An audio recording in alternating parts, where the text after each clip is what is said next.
a really long time ago, this is no word of a lie. I was like, we need to be like UKIP. And people are like, oh, we don't want to be like that. And I said, he had a single issue. He took this country out of the European Union, like from nowhere. 1 minute it was like laughing and mocking this man and how ridiculous it was. And the next minute we voted to leave. Why would we not want to be like him? Hello and welcome to Maiden, Matriarch with me, Louise Perry. My guest today is Kellie Jay-Keen, aka Posie Parker, the iconic and divisive women's rights campaigner. We spoke about the recent violent protests against her in New Zealand, about the new political party that she's founding, and about how she feels at being compared with Nigel Farage. As always, you can also find Maiden, Matriarch on Substack at louiseperry.substack.com, where you can also find extended episodes, bonus episodes, and the MMM chat community. Enjoy.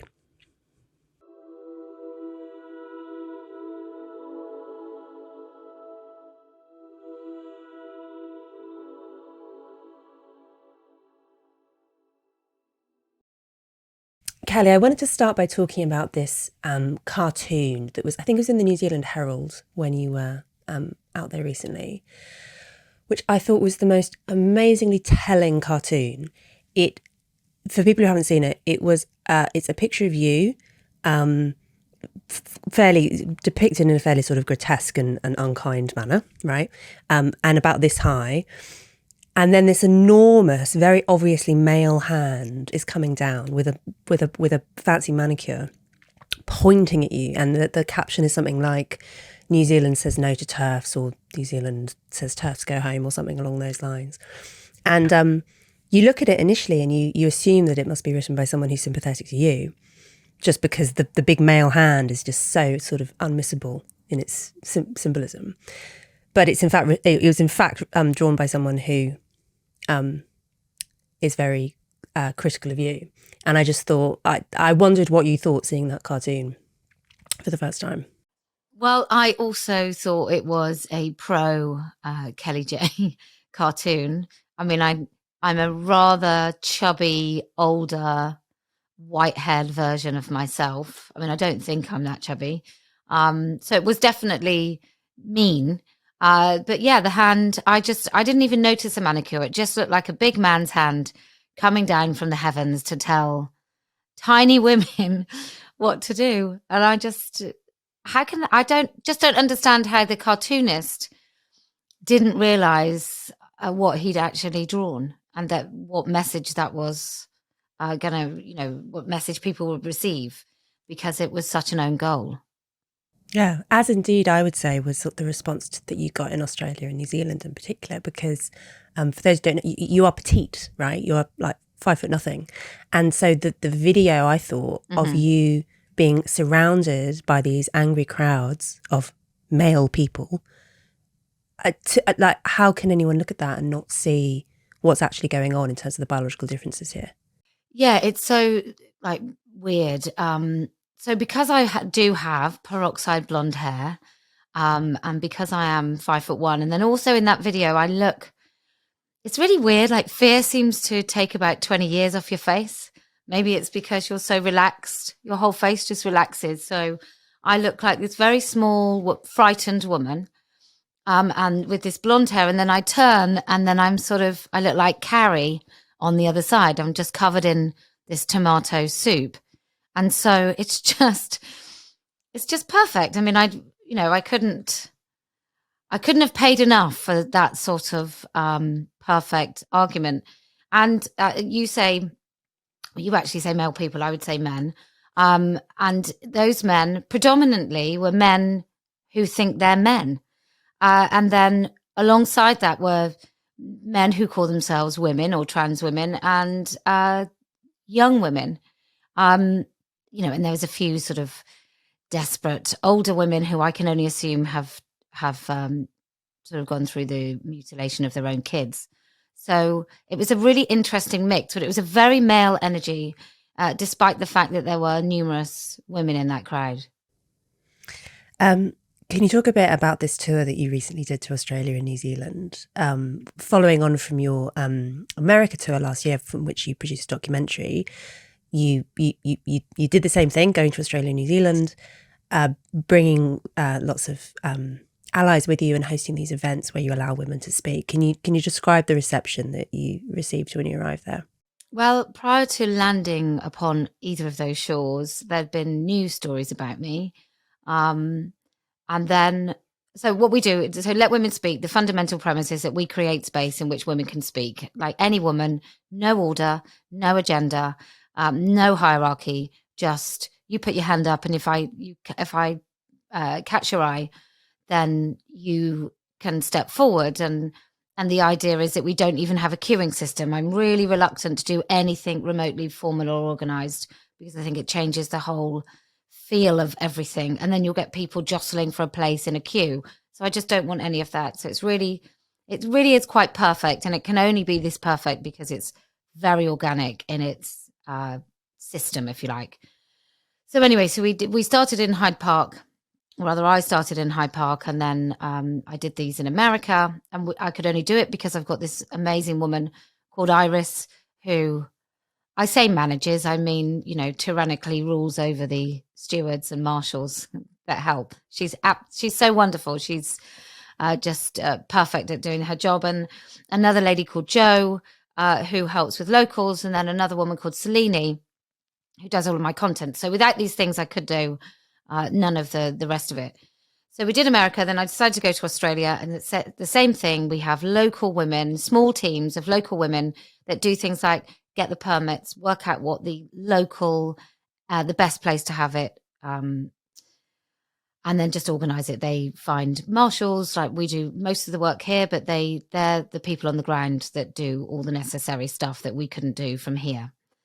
And then we just have these events, and they started off so wonderfully in Sydney, and the police kept the trans activists really far away. And obviously, trans activists, what they want to do is just shut women up.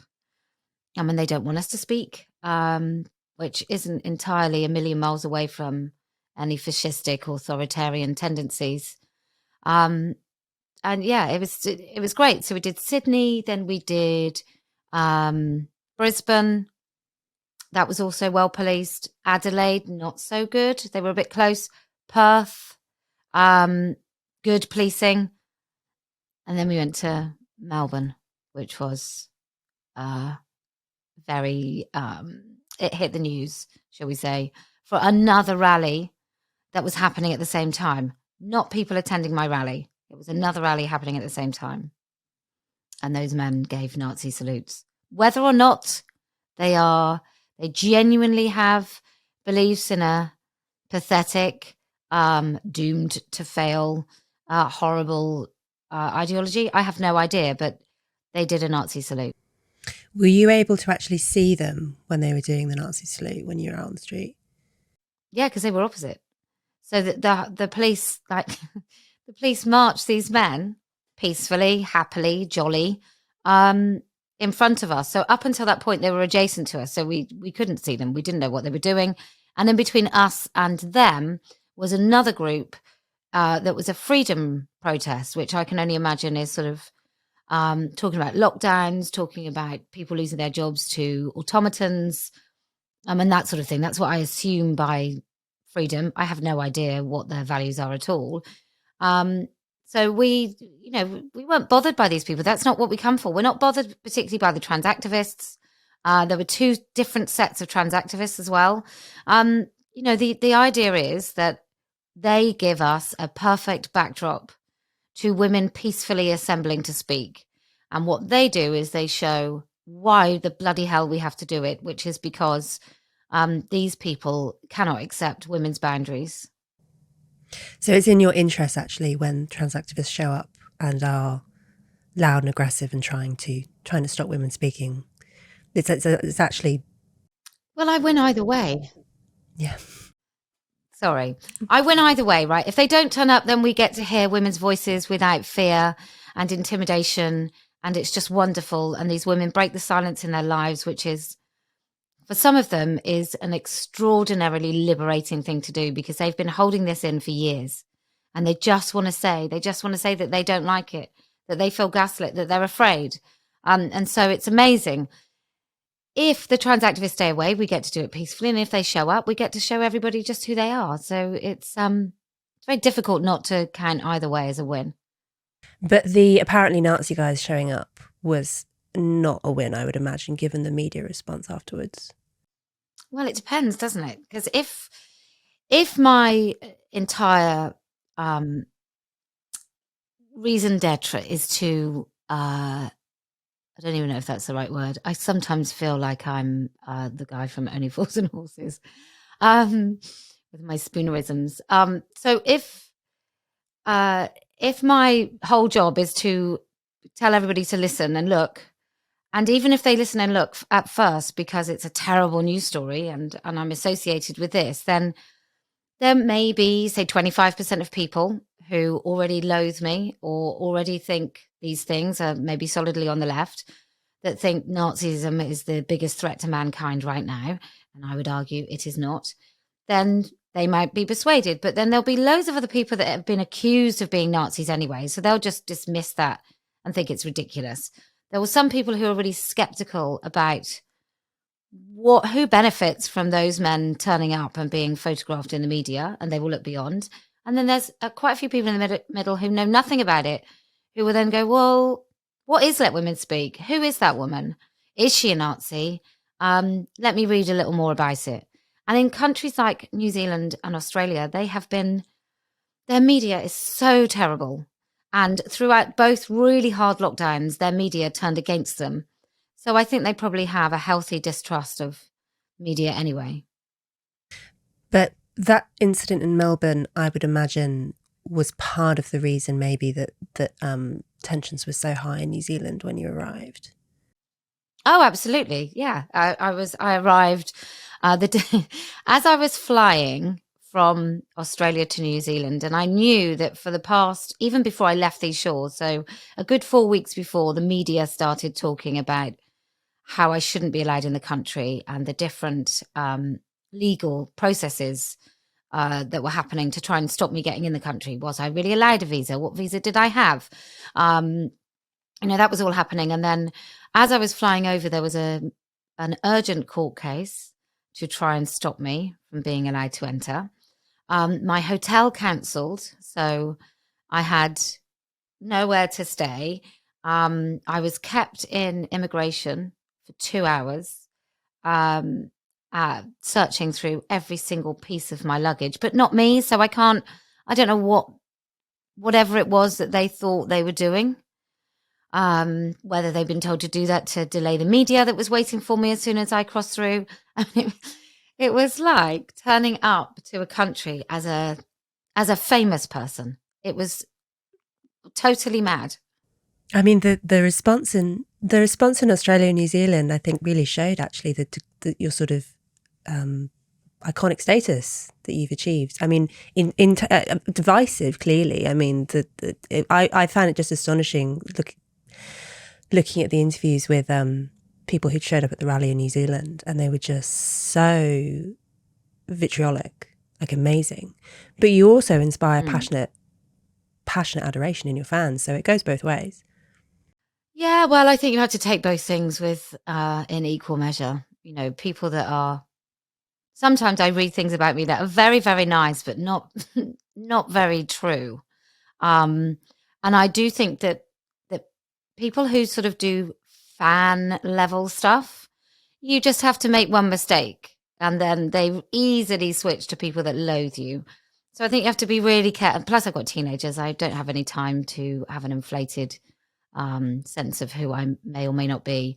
But yeah, I think if you take the compliment and the criticism in equal value or no value at all, then I think you can stay a bit grounded.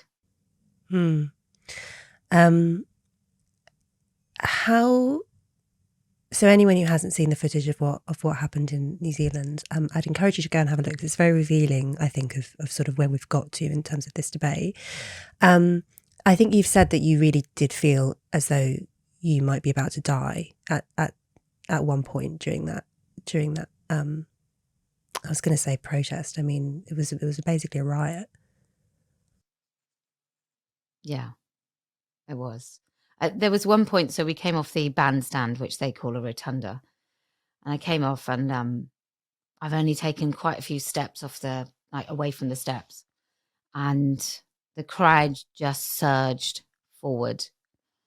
And I looked to my right, and there's Tanya, an incredible woman from New Zealand, who'd also got the soup thrown on her. And there was another couple of men, and I was at a 45-degree angle to the floor as opposed to 90. And I just thought, oh God, if I don't get up, if I hit the floor, I won't get up. And then there was or I'm going to get crushed. They're going to keep pushing, and in between me and death are about two other people and a wall. And if they, and that's not necessarily that these people wanted to kill me, although it did very much feel like that. But even in a normal kind of non-aggressive mob, in just a crowd, like these things get out of hand really, really quickly. Yeah. And were the police any assistance? Not until we'd got right the way through the mob, and then the police looked a bit shocked. But something's going on. I mean, for them, when I sort of marched through the mob to get to, or the crowd they were then, to get to the middle where I was going to speak, and I got a few kicks on my way in, but I thought the police were going to be there in the middle. Like, I never would have gone to the middle of such a hostile crowd if I didn't think the police had some sort of safe boundary, including some police bodies. So when I got in there, I was like, oh, where are the police? And then we left eventually because they started tearing down the fences. And it was like some sort of zombie apocalypse, and they were just coming in, more and more people just coming into where I was. And then the security guys just said, the police aren't coming, which in the movie of my life, if there was ever a movie of my life where there's sort of a kind of a scene that changes everything, it's going to be that line, the police aren't coming. Just nuts. How do you find police normally respond to these events? Because I think this isn't the first time that there's been argy-bargy, to put it mildly, at one of your events.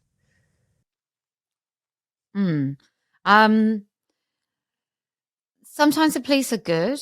So Newcastle, for example, those police were brilliant. Bristol were a little bit, they just didn't take enough precaution or take it seriously. I think a lot of police, actually, when we first started doing them, have no idea just how these trans activists feel that they can behave. So the people that come and oppose us, not all of them really even care about trans. They just hate women. So I think the police now have no excuse but to recognise and accept that these people are aggressive and menacing and violent, and aren't particularly bothered about what is legally okay to do. And over the time, several years now that you've been holding these events, do you think they've got more menacing, aggressive and violent? Yes, 100%. Really shocking. I mean, they're just so entitled, and they're right to be, because they get away with it. We don't take amplification to our Speakers Corner events because you're not allowed amplification, and they turn up with guns and loud hailers. Guns. They don't turn up with guns. With drums. Jesus. So sorry. With drums and loud hailers, and make loads and loads of noise. I think I was just sort of had the vision of America in my head then, and I don't think they turned up with guns either, but the police did. Is it something you worry about though? I mean, I'll be honest, I do not have the balls/ovaries to do what you do. I would absolutely not wade into the centre of a hostile crowd. Do you worry about, particularly after New Zealand, do you worry about the escalation really getting out of hand? Yeah, well, I do have on order, on its way, a very thin stab and bulletproof vest. So, and I can't go to any of my events now without it's about £1,200 every time I go out and do one of these events for my own personal security. Wow. So yeah, I take it quite seriously. Where does, if you don't mind me saying, where does that funding come from? Do you have women helping you to crowdfund all of this stuff? No, I have these lovely T-shirts and merchandise that I sell, and I do get donations, but there's a very small portion of the money that I raise.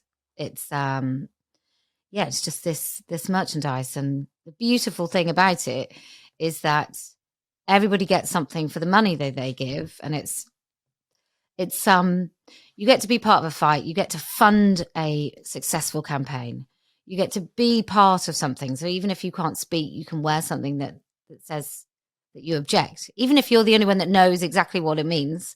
So this, I'm wearing a suffragette, Diamante suffragette t-shirt. It might be for some women that they know what it means, or a tiny little badge. They know what they're wearing. They know that they're not being gaslit and that they have a voice. And also with, I get to use the profit of those sales to fund arguably like one of the most successful campaigns and visible campaigns against what is occurring in the world with regards to transgenderism and the attack on women's rights. Yeah, because probably I would say across the whole of the Western world, the only point on which the sort of left progressive juggernaut has been turned around has been on trans and in the UK. And why do you think it is that it has been British TERFs in particular who have proved to be so successful at this very, very on this very specific political question, that it really has proved possible to actually turn around what the government was intending to do? I think it's in our bones and blood. I think we're such an old democracy that there's something in it. I can't quite tell you what it is, but it feels that it's something to do with how old we are as a people. I think it's because there are many strands of pushback. In America, the most known strands of pushback are from the right. And so therefore, as I'm sure you know, women on the left are pretty bad at working across the aisle. And they're very frightened of being attached to right-wing cooties, as they would say in the US. I think there's something to do with the left and authoritarianism as well. So the countries where it's worse have also had really terrible lockdowns. So I think it's some of these things. We are used to questioning. We have access. We live in small geographical areas. If I want to meet with women from all over this country, for even the person furthest away, it's only like an hour and a half on a plane. Whereas in the US, that could just be going to the next large city in your own state. So I think it's got to do with that. But we also knew about it, and we don't mutilate kids. I mean, we medically can mutilate children here, but we're not slicing off children's body parts, and we don't have a medical community like the large medical community making a literal killing from the mutilation of people. So maybe it's that. Maybe it's to do with sort of private healthcare, authoritarianism. But yeah, we've done really well, and the most successful campaigns are apolitical. They don't attach themselves to any side of politics. Yeah, so you are have you ever spoken about who you'd vote for in terms of Labour or Conservative? Have you ever expressed a partisan preference, or do you try and deliberately avoid doing so in order to capture that kind of apolitical spirit?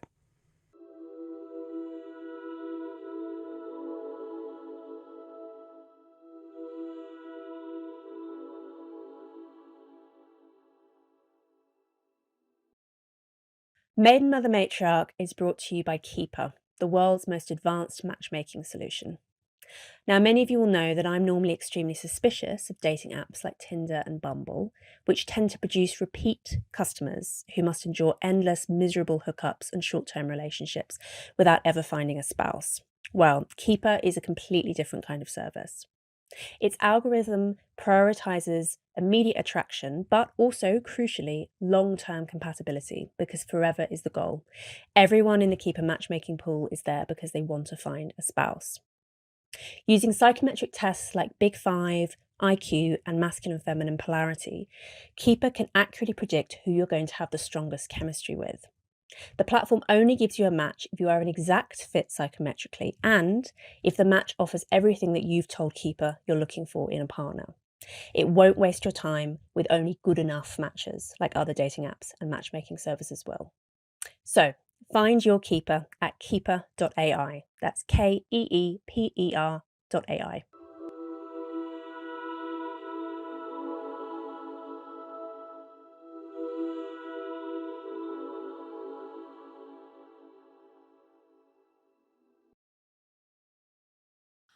Well, I'm a single issue campaigner, and at the moment I'm a single issue voter. And so my last general election was candidates that wouldn't have got in, or a Conservative, Michelle Donnelly, what's her name? Or Helen Belcher, who is a man who calls himself a woman, who was a candidate for Liberal Democrats. Liberal Democrats are probably the worst party for being totally infiltrated and captured by this lie of that men can be women. The Greens, I would never vote Green. And so it's Labour and Conservative. And at the moment, I don't have to vote for anyone because I'm going to be a candidate. So, yes, that was what I was going to ask about. So, am I right that you're intending to stand as an independent candidate in Keir Starmer's constituency? Yeah, although we're forming a party called the Party of Women. So we are just adjusting our constitution slightly because once you register with the Electoral Commission, they have a few little things that you have to adjust. So we are just in the process of doing that. And then we want women all over the UK and the world to start standing in their local elections, council elections, general election, and women just, I think one of the reasons this has gone so bad is because once a man who calls himself a woman is engaged in any conversation, whether it's in a council, say you have 12 people in a room talking about building the next toilet block in the town centre, if you've got a man in there saying that he wants unisex because for poor, vulnerable women like himself, he needs to be able to use a toilet and not feel invalidated. It's going to take a very bold person to say, no, women deserve their spaces, because he will have totally changed the feel and air of that room. Well, I want women in those conversations, and men if need be, but I want women in those conversations who are bold enough to say no and mean it and fight for it. And I think that's what the Party of Women will be. It will be women being advocates for women. Who knew? And is the Party of Women going to be single issue on the issue of gender identity, or are there other policies that you'll be including as well? Well, I think it's so wide-reaching. I mean, I sort of call it a single issue, but it really does impact every single aspect of our lives, because we have no more women-only spaces. Like, just by virtue of the fact that there are men can go into any of them, we have no women-only spaces. We have no right to autonomy when it comes to single-sex spaces, even in our most vulnerable situations. I had a male midwife for my second baby. It was just horrible. Just like, I don't want men in these spaces. I'm quite happy. I don't even understand why men choose to go into those roles, but I'm probably sounding like an 85-year-old woman, but I really don't. Of all the areas of medicine, I don't know why some men are choosing to go into very female-focused areas of medicine, but that's for another conversation. But yeah, it's in our education system. You know, if we can just get activism out of our education system, and we focused on the things like respect through osmosis, through good school systems, like all of those things. I think if we start unbaking the cake, then there's so many areas. You know, I think it could take 4 years of arguing in the House of Commons about it. At least, yeah. I mean, I do genuinely think that in the UK, I think the corner has been turned, and I think the gender critical side has won. But there's still one of the things that Helen Joyce pointed out when she came on my show a little while ago was the extent to which there are some people who particularly, I'd say, the parents of children who have gone through some kind of medical intervention and have transitioned with their parents' encouragement. They're going to take a lot to accept that they made a mistake, because of the horror of accepting that you actually have done wrong by your child. For any parent is incredibly painful. So even if we've won, you've won in terms of your sort of winning the political argument, I agree. I don't think it's going to be a quick fix by any means. I think this is going to go on a lot longer. Look how many teachers we've got that are activists. Like, somebody was saying, I think it was in the Isle of Wight, where the scandal was where a teacher had to talk to children about how to masturbate, like 12 and 13-year-olds, I think they were. How to masturbate. Masturbate. I'm sure I should say it with an ah. And I just thought, no, you didn't have to. Like, you could have said no. Like, why? You either do something that you know to be wrong, or you don't do it. But you either commit that, you either do the wrong thing, or you don't. There's plenty of opportunities that you could have said no, rather than go, I didn't feel comfortable. And what about those kids? Like, why were you more important in your comfort or your whatever it was that you were afraid of? How could that be worse than blurring the boundaries of sexual activity between children and adults? Like, so all those things, you'll need really rigid policies put into those schools that mean serious discipline if you even broach any of this with children. You know, I went into my children's school and they said, we're going to have gyres. We're going to have gyres come and talk to the children. And I just went, do you know what I do? Like, do you know what I do on a daily basis? She said, yes. I said, good, because this will be easy. No, you're not. That's just not happening. Did they back down? And she was like, yeah. Because I think when I say to someone, looking them in the face and say, no, you're not, that's a very clear statement. I am not going to be persuaded. I know what I'm talking about. You will not do that. One of the features about you having such a distinctive look, like the Marilyn hair, the red lipstick, everything, is that you can't really go incognito in the rest of your life. Like, I'm obviously nowhere near as famously TERFy as you are, but I go by a different name, for instance, when I'm not outside of professional circles, and I keep my head down, and I do things like I don't wear makeup sometimes when I'm going somewhere where I think that I might be recognised, because it's harder to spot someone if they're not in makeup. When you, for instance, you go into a children's school, like you're Posie Parker, right? People must know what they're getting in for. Well, if they know me. Well, a lot of people don't know me at all, right? Maybe this is changing, and it probably is changing quite rapidly. I do get recognised now when I go out, and often it's really lovely. I was in an airport in Australia, just about to get on a flight, and I don't know if this man knew enough about me, because he was very brave, and he just turned around. He was about 6'2", just turned around. And he went, "You're that woman, aren't you?"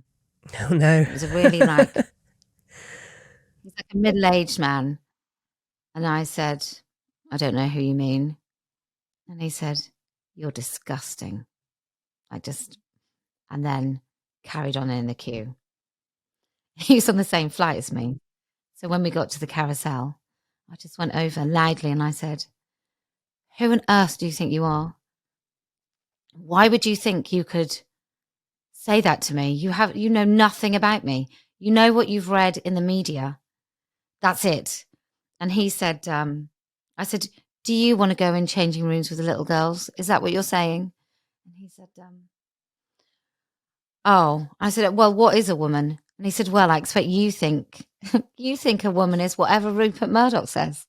I was like, it's an adult human female. What are you talking about? So that's the only kind of that's the most, I mean, aside from people in places where I am an activist, that's anyone's ever said anything terrible.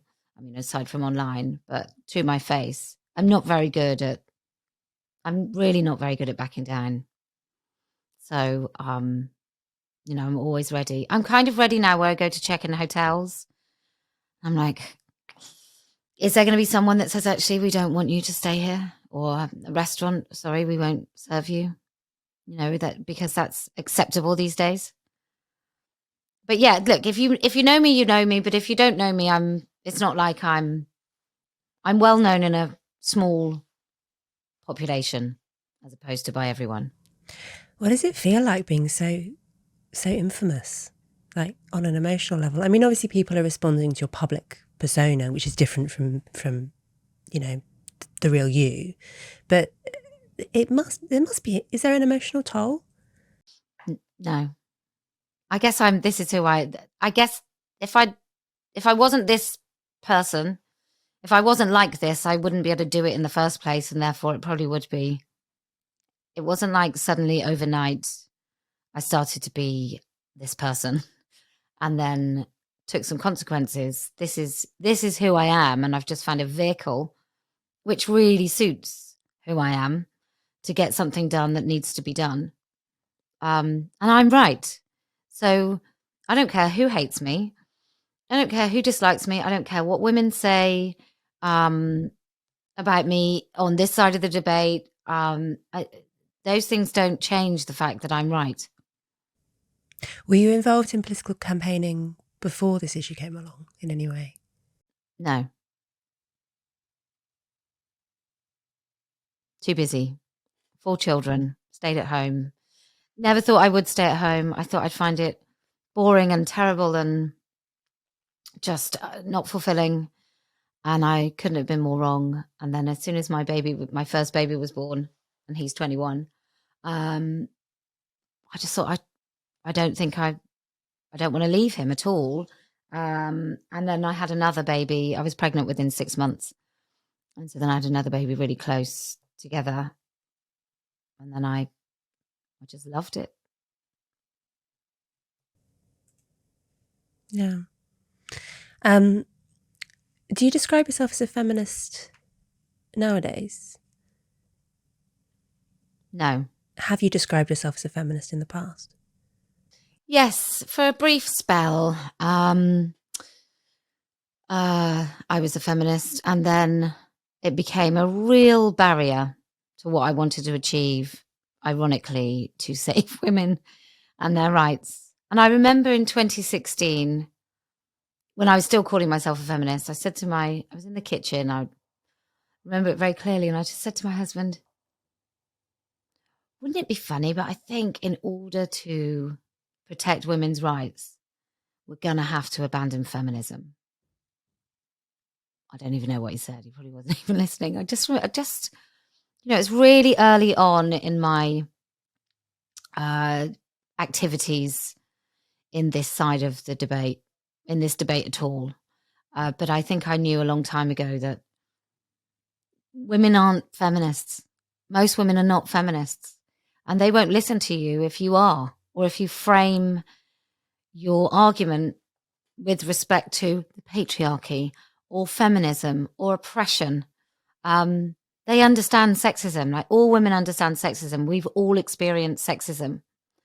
But when you start talking too often with using the word misogyny, I think you lose so many women. And also women that were feminists kept going, you're not a feminist. You're not feminist enough because you don't do this, or you stayed home with your kids, or you're a trad wife, whatever that means. I think it includes housework, so I don't quite fit that. And I don't really cook. I don't know what I did before activism, but yeah, I just thought, okay, fine. If you're going to say I'm not a feminist because, then I'm just not a feminist, and it's worked really well for me. And let's face it, who are some of the worst women for pushing this hideous ideology? Well, they will also call themselves feminists. Yeah, I was going to say, so if the principle of the Party of Women is to get women into these decision-making rooms, I mean, one of the issues to contend with, as I'm sure you're well aware, is that actually some of the most vociferous opponents of you and of the Party of Women are also women. Like, so much of what's going on here is actually a battle within womankind. They're just wrong. So, I've thought about this a lot, and it's happened. Women have been the worst people I've met my whole life. And that doesn't mean that women do the worst things in out the two sexes. I'm pretty sure psychological warfare is pretty damaging. So, it was girls that were nasty at school, like relentlessly. It's often led by envy and jealousy, which apparently if you discuss, then you're a terrible woman. But it's true. There is something about... So feminists, for example, talk about non-hierarchical, a hierarchical kind of organization. That's just a lie, as far as I'm concerned. Because in any feminist organization, the big fallout is like, who's top dog? So it's an absolute lie. And actually, a lot of the women that talk about feminism and, who does she think she is? That's because they want to be top dog. And that's because there is a hierarchy in women's groups. It's just really covert and dishonest. Whereas kind of men, with their peeing contest, everyone can see it. They know it. They all know that they're doing, when Trump walks into a room with Putin or whatever, they both know they're putting their shoulders back a little bit more and doing the harder handshake. It's really up front and center, but women are not. They're covert. So we have to work out what these women gain by attacking other women. By, is it that, a bit like the parents who can never admit what they've done to their children? I don't think they ever will, actually. I think that would be far too painful. I think that would be more suicide inducing before anybody could ever admit that they've enabled the mutilation of their child. And in fact, I think why some of the parents are such massive advocates for transing more kids is because they just want to they want to protect their own decision. And I think that's the same with some women who hate other women.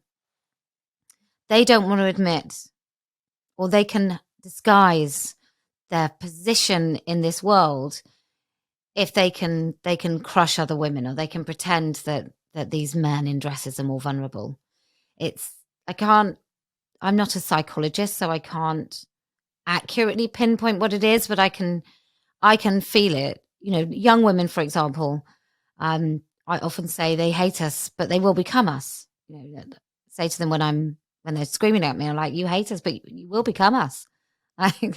Like you will have wrinkles. You won't be as sexually alluring to men. These things will happen when you speak and your value is somewhat diminished. That will also happen to you. And also, I'm very confident, and that's not a great thing to be as a woman. Like, other women don't like it. Men who do it are really cool, and oh my gosh, he's got such bravado. Women who do it are boastful and conceited and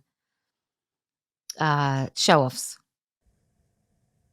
When you were younger and before you'd had your own kids, if trans activism had come along, do you think you might have been more persuaded by it, or do you think you were always sort of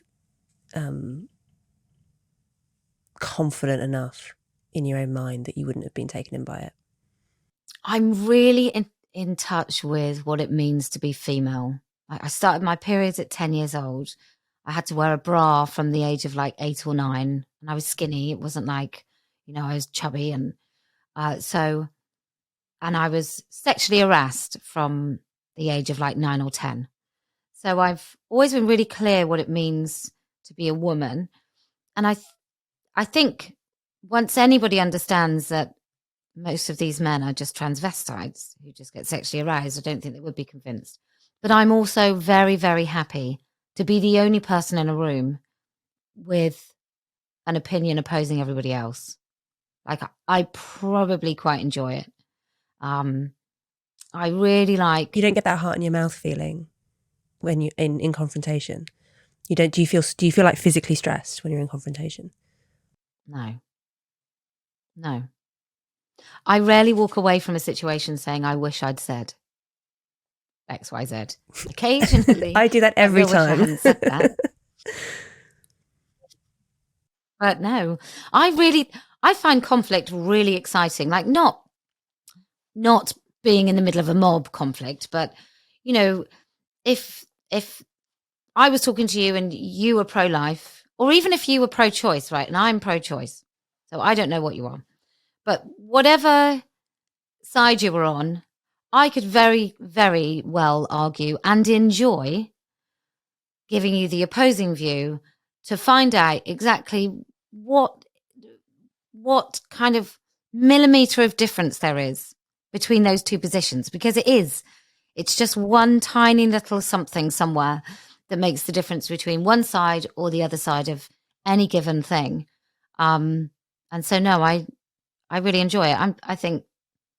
I'm sure you probably do, which is why you do it, no? Why you have these conversations. So just going back to this term, feminism, and your reluctance to use it. I mean, I get asked this question quite often.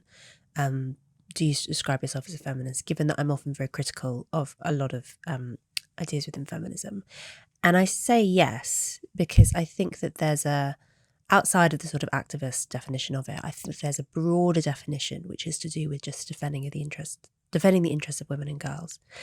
And, when you list all of the things that you feel so passionately about, defending women's spaces, sexual harassment, sexual violence, you mentioned the fact that all women sort of will have experienced sexism and will know what sexism is. Vast majority of people would hear that and they say, well, that's feminism, that's what that describes, but you still disavow the label. Well, because I think, if somebody hears, well, that's a feminist goal, then I'm happy for them to hear that, and it probably does align with that, but I just don't want what I do to have the boundaries of any ideology, even if it's one that would totally encapsulate what I do, because there are a lot of women that will just hear she's a feminist and that's it. That's no more. And some of those women may have really bizarre ideas about what feminism is. I want Muslim women, Jewish women. I want old women, young women, women on the right who are consistently told that they have less value, and they're not welcome. Like loads of the leading feminists in the UK well, I don't know whether they're leading, actually. They might think they're leading, but, women I'm sure you've interviewed on your podcast will talk about, everyone's welcome. Well, not them. We don't want to hear their voices.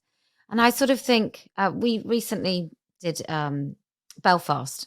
And apparently, now I don't know this to be true about this woman. She seemed very nice on the day. And let's just pretend it's not who they were talking about. Let's pretend somebody did turn up who was genuinely part of some sort of what is called far right. Now, what far right might mean these days is up for debate, because I think it's literally wanting the genocide of people on the basis of their race. That's what I kind of think far right white supremacy means.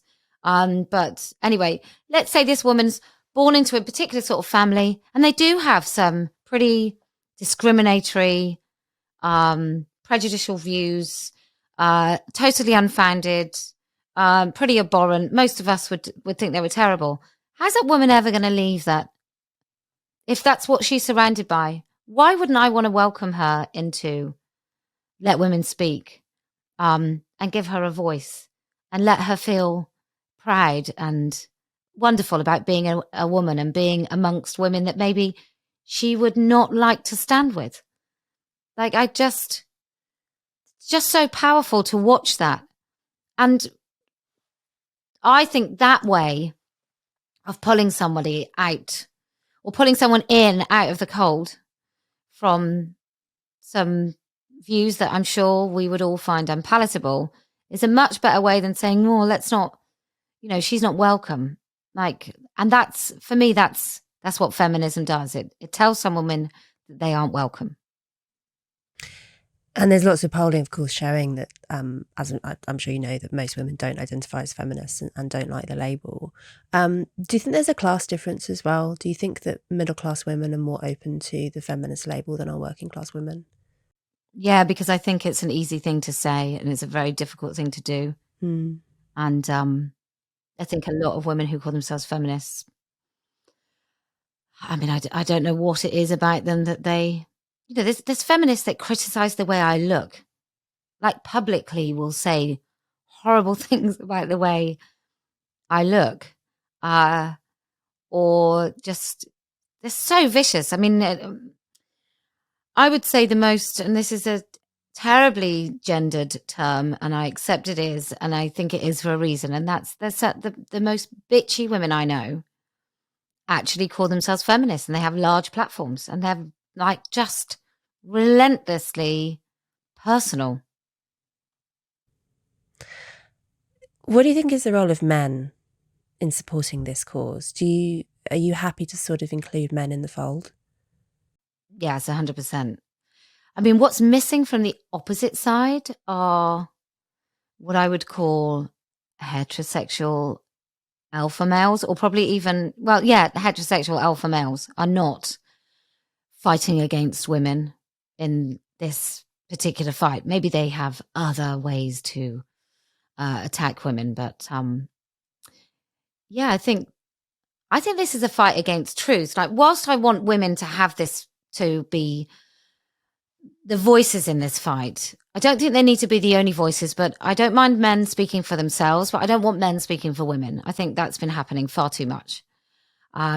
So I don't want men speaking for women. But I think that men have a duty, if they love the society in which they live, or the families or communities, whatever it is, to uphold truth, I think is a fight for all of us. Will the Party of Women include men in its membership, or is it going to be strictly single sex? No, I think we have to, but by law, we probably have to include men in our membership, and I'm happy to. My whole thing started with the word woman when I put the billboard up, and it was one of those things where I was just like, what is it?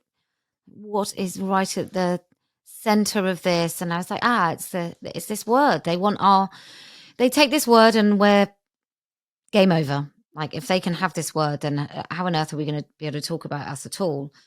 And so that's why it's the Party of Women, because it's our very existence that is under threat. But yeah, of course I want men. They can stand as candidates if they want. And certainly party memberships. I mean, they've got deep pockets, right?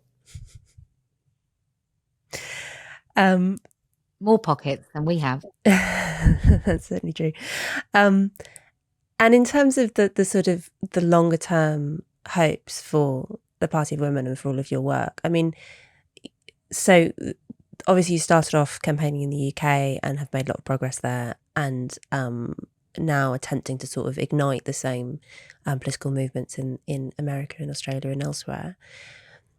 Do you think there will be a point at which you've won and we sort of roll back to whatever, a couple of decades ago, the status quo legally and politically, and it will be over? Or do you think that there's a much more fundamental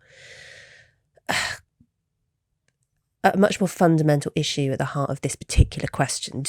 In other words, do you think that the whole trans thing is actually the tip of an iceberg and there's a bigger sort of war on reality which you're engaged with? I do think that. I was having a conversation with someone yesterday, and I think the difference between, so there's lots of people that are against this whole woke untruth kind of unreality in which we are seemingly being pushed towards. There is, it feels bigger. It feels like there's something really dangerous going on. I think if I was a religious person, I would probably, I think it was slightly apocalyptic. It was, it's a bit weird, and it's very unsettling, and there is a almost tangible kind of taste of violence, I think, everywhere. Like, it's like something from a terrifying movie when, just before a storm comes and the air slightly changes, it kind of feels like the world's air has slightly altered somewhat. So I think there is a bigger picture. But also I think once we motivate women, so with the Party of Women, we're also going to do TERFaware, which is like a Tupperware, turfy, women in their own homes parties, which I've just found out that's what the suffragettes did with tea parties. And actually, they weren't really having tea parties. They were talking about political activism. So it's another, a lot of women, when they first have babies, they feel very isolated. And when their kids first go to school, and it can be a really isolating time. But if you could have something, these home parties where you actually make a bit of money, talk about politics, have a women only kind of party, whatever, I think that's great. So anyway, so once we've built this amazing constituency of women, and it won't just be the UK, we want Party of Women, a bit like the Green Party, we want Party of Women in loads of different countries, then I think it would be foolish not to capitalize on such a bold collective of women. And then I think we can look at other things. I mean, a lot of things that people talk about, I don't think are that big and important when it comes to, yes, it's important that women have access to sanitary products, but I find it really odd that that's the thing about women's rights that makes it through Parliament, not kind of getting rid of grooming gangs and finding out why the hell so many women, so many young girls were at risk from this pretty vile, systematic raping and torturing of these girls. Like, you would think that that would get through our Parliament in a kind of, oh my God, it's like the end of the world stuff. It's an indictment of a really vile, women-hating society that can allow this to continue with so many people knowing about it. You would hope that would be more important. So I certainly would look at stuff like that. There's human trafficking. Surrogacy is another issue that I know you spoke to Jennifer Lal, who I adore and consider her a friend, and surrogacy and this other divorcing of humanity from humans. So I would say surrogacy was definitely up there. The transitioning is up there. We know that there's organ harvesting all over the world, particularly in war zones. It's a very lucrative thing, byproduct of war, is human organ harvesting. So anyway, yes. So once we have this constituency of women, I don't see why we wouldn't take their power and use it for other good.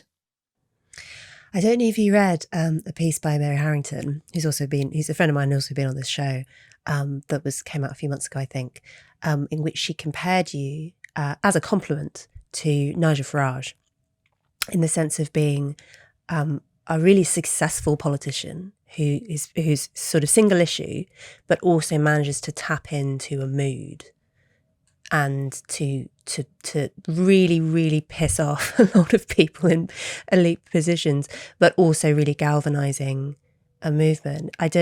How do you respond to the comparison? You have better hair than him, I should obviously say. Well, thanks. And better jackets as well.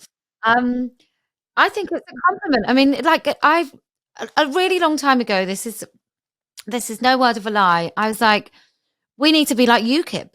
We and people are like, oh, we don't want to be like that. And I said, he had a single issue. He took this country out of the European Union, like from nowhere.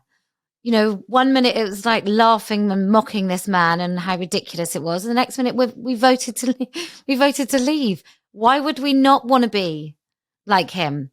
And I think his Teflon was that he laughed off quite a lot of the criticism. He didn't wear it too much. He didn't respond. Like when people were really angry at him, he didn't respond with anger. And he just stuck to his fundamental message, which eventually just penetrated the population of the UK. And people who were motivated to leave in the working classes, the left loves the working class, but not the racist or the stupid or the ignorant, or the xenophobic ones, who voted to leave, but they love all the working class. I think that was a changing moment in this country, to go from, hate a Tory is one thing, but to call a whole bunch of working class people ignorant, racist and stupid on the basis that they thought about sovereignty, and sovereignty was somehow sovereignty was spoken about like a sovereign ring. It was just a class. It was such a classist sort of thing. Oh, they care about sovereignty, as if that doesn't matter. It's just nuts. So anyway, yes, I was. I think it was a nice compliment.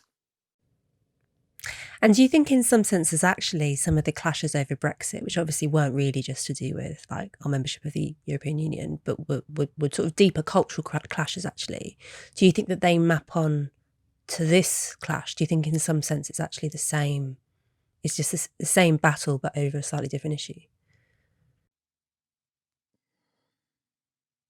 Gosh, I don't know is the answer. I think it is a middle class. It's more middle class people, but they're just more online, because I think that's how this has happened. So the trans activists, these sort of things, the academic kind of uptake of it. Yeah, potentially it is, but it's more of a lie. And I think that people know they're lying. So I think when Keir Starmer says things like 99.9 or whatever, I think he knows he's lying. Whereas probably the elitist kind of vile way that people spoke, I don't think they knew that they were victims of this sort of propaganda. I don't think they knew that they were lying, if that makes sense. I think they were genuine in their belief that they thought people who voted for Brexit were thick, ignorant and racist. I think people are genuine in their belief that, I don't know. I mean, I find it hard to imagine anyone saying that they absolutely believe that men and women don't exist as biological categories and so on. But I think people are sincere when they think that what you're saying sort of comes part and parcel with the far right, with these guys making Nazi salutes at your protest. I think that they've bundled all of this together in a way that they consider to be really sinister. And I think that they are sincere in that view. I mean, what would you say to someone who maybe comes from a left progressive background and maybe has some misgivings about some of the extremes of trans activism, but also finds, for instance, just saying these people are men, trans women are men, finds that alarming, finds the whole thing a little bit frightening? Is there anything that you would say to them to sort of persuade them over to your way of viewing things? Well, I guess you'd have a long conversation about how important it is to be truthful and what damage it can do when you're not truthful. And I have to hold the line. So I accept that I'm one of the few that I really don't couch my language. I you used male people. That that's like nails on a chalkboard. I find it really difficult to call men male people and try and balance an argument away from recognizing men as men, because then we recognize what violent threats they might come with men. Not all men, but we know that you can start masking stuff when you don't use really accurate language. So I don't know if it's my job to persuade people that I'm actually a really decent, lovely, warm, cuddly, fuzzy human, because that's not my role. My role is to keep pulling back and keeping the damn Overton window over truth. That's my job. My job is to provoke conversations so that people can really understand what the issue is. And I'm sure there's other people that can say to those people who are afraid of me saying that's a man, there are other people that they might be persuaded by. But I've stuck to this for 5 years. I've stuck to this language. In fact, I've probably sharpened my language, but I've really stuck to this, and more people. And I used to think she was quite harsh, but she was right all along. So I'm happy that person who was afraid of direct language will catch up.